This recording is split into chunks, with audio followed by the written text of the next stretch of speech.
السلام علیکم۔ آج کا ہمارا موضوع ہے حضور صلی اللہ علیہ وسلم پر طائف میں پتھر برسانے والے قبیلے کا ایمان جھنجھوڑ دینے والا واقعہ۔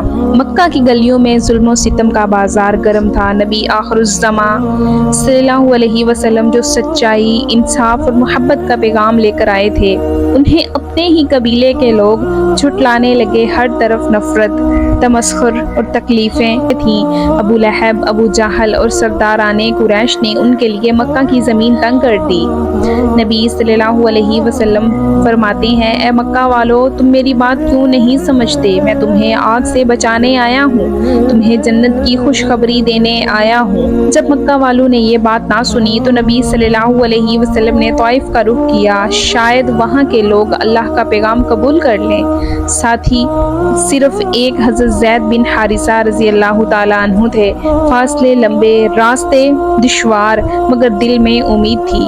حضرت زید رضی اللہ تعالیٰ عنہ فرماتے ہیں، یا رسول اللہ صلی اللہ علیہ وسلم، یہ سفر طویل ہے مگر میں آپ کے ساتھ ہوں۔ نبی صلی اللہ علیہ وسلم مسکراتے ہوئے، زید، ہمیں صبر سے چلنا ہوگا، اللہ جس دل کو چاہے ہدایت دے دیتا ہے۔ نبی صلی اللہ علیہ وسلم طائف پہنچے۔ وہاں کے 3 بڑے سردار تھے۔ رسول اللہ صلی اللہ علیہ وسلم نے نہایت محبت اور حکمت سے کہا، دربار میں 3 سردار کرسیوں پر بیٹھے، سامنے نبی صلی اللہ علیہ وسلم، میں تمہارے پاس اللہ کا پیغام لے کر آیا ہوں، اگر تم ایمان لے آؤ تو دنیا و آخرت میں کامیاب ہو جاؤ گے۔ سردار نے طنز انداز سے کہا، کیا اللہ نے تمہیں ہی بھیجا ہے؟ کوئی اور نہ ملا تھا؟ سردار کہکا لگاتے ہوئے، اگر تم واقعی نبی ہو، تم سے بات کرنا گناہ ہے۔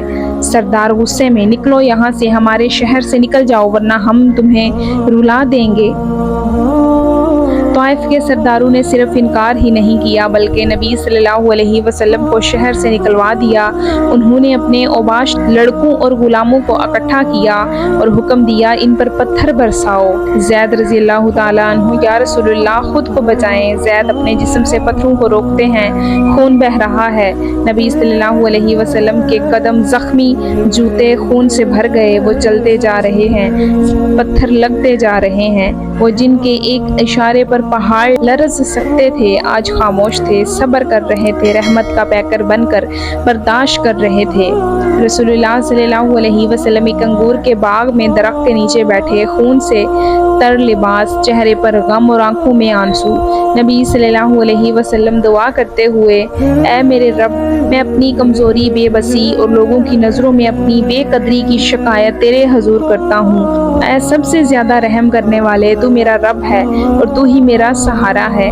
اگر تو مجھ سے راضی ہے تو مجھے کسی کی پرواہ نہیں۔ اس باغ کا مالک مکہ کے ایک مشرک سردار کا غلام تھا، عداس۔ اس نے دیکھا کہ ایک انسان لہو لہان ہو کر بھی اپنے رب سے راضی ہے۔ وہ قریب آیا، انگوروں کا تھال لایا۔ عداس، یہ لیجئے جناب، کچھ کھا لیجئے۔ نبی کریم صلی اللہ علیہ وسلم مسکراتے ہوئے، بسم اللہ۔ عداس حیران ہو گیا، یہ الفاظ تو ہمارے یہاں کوئی نہیں کہتا، آپ کون ہیں؟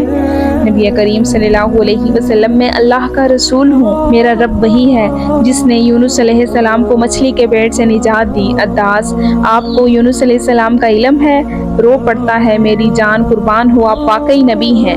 یوں اس غلام نے سب سے پہلے طائف میں ایمان قبول کیا۔ اسی وقت جبرائیل علیہ السلام حاضر ہوئے۔ انہوں نے عرض کیا، یا رسول اللہ صلی اللہ علیہ وسلم، اگر آپ حکم دیں تو ہم ان پہاڑوں کو ملا دیں جو ان ظالموں کے درمیان ہے۔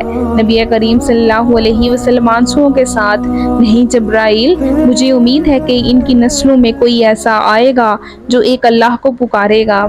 رسول اکرم صلی اللہ علیہ وسلم مکہ واپس آئے، دل زخمی، جسم لہو لہان، مگر زبان پر شکر۔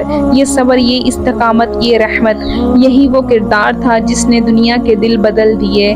یہ تھا وہ لمحہ جب انسانیت کی سب سے بڑی مثال قائم ہوئی۔ پتھروں کے جواب میں بد دعا نہیں بلکہ دعا، نفرت کے جواب میں محبت۔ یہی محمد صلی اللہ علیہ وسلم کی سنت ہے، یہی اسلام کا اصل پیغام ہے۔ اگر تم رحم کرو گے تو تم پر رحم کیا جائے گا۔ تو پیارے ناظرین، یہ تھا ہمارے پیارے حضور اکرم صلی اللہ علیہ وسلم کا واقعہ۔ آپ کو یہ واقعہ کیسا لگا؟ کمنٹ میں اپنی رائے کا اظہار ضرور کیجیے گا۔ میرے چینل کو سبسکرائب کر دیجیے گا۔ ہمیں دیجیے اجازت، اللہ حافظ۔